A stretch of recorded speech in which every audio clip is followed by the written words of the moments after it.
time watching the show here, here's what all the stars mean. 0 stars, number of fights Odo won against the net. It's fake news, don't buy it. 1 star is a small shred of truth. 2 stars means people are talking firmly in that rumor category. 3 stars means pretty likely, not quite set in stone, but it's getting that way. And 4 stars means that Zeke's eaten, it's a fact. And speaking of Zeke eaten, is he going to have a massive workload this year for the Dallas Cowboys? And I'm going to give it 4 stars because Zeke is going to eat this year. It is going to be a Valhalla-esque feast because Elliott is going to have a massive workload. And Gary Brown said he asked Zeke to be in the best shape of his life because he is going to get a lot of carries, especially early on.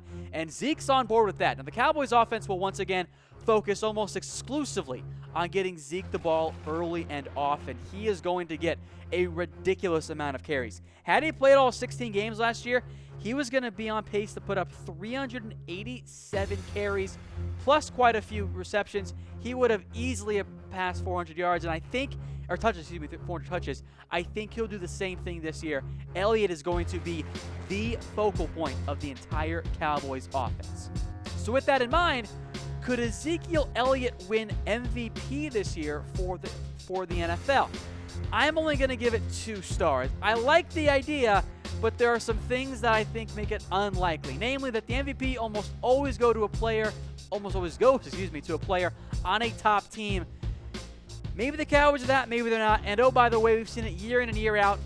The quarterback always gets a ton of hype. Now, Zeke has just 50-1 odds. I like those odds. They're way too low. That's worthwhile investment there, but I don't know if he'll actually win the MVP. But I do want to know from you guys, who will be the Cowboys MVP this year? Will it be Dak Prescott?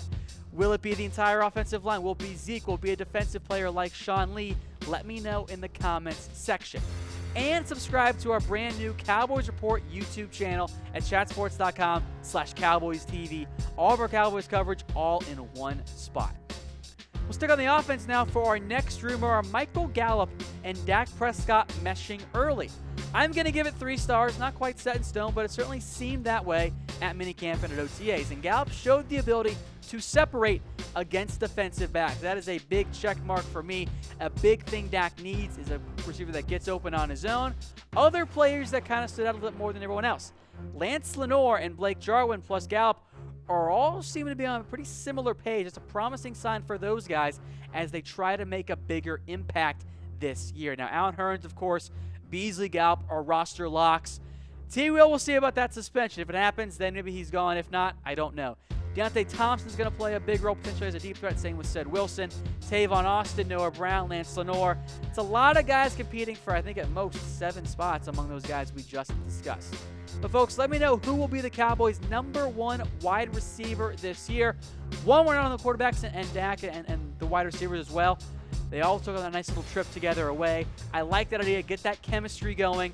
On-field and off-field chemistry does matter for Dak Prescott and these wide receivers. But get your votes in, and we'll talk about the possibility of the Cowboys cutting David Irving in just a second. But first, a word from our sponsor, The Guild.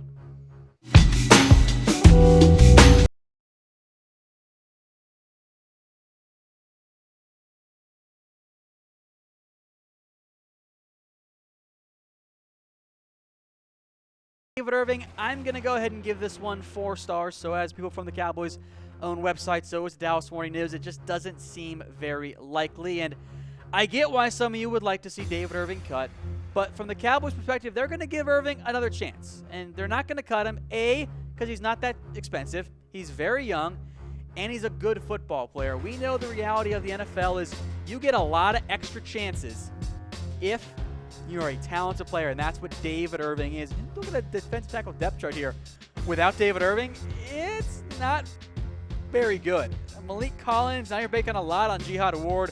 I like Dayton Jones. I like Brian Price, but those are not key players you want getting all of your snaps at DT. The Cowboys will definitely miss David Irving to start the season. So they're going to give him one more chance, and then maybe after this year they say, you know what, David, we're done with you. Go find somewhere else to play. But let me know what you think the Cowboys should do with David Irving. Give me a heart if you want to keep him, a like if you want to wait and see for now, make a decision later on down the road, maybe before the regular season, a laughing face for a trade, and a wow face for a cut. 2 rumors left then. Next up, Jamil Showers. Is he going to make the roster?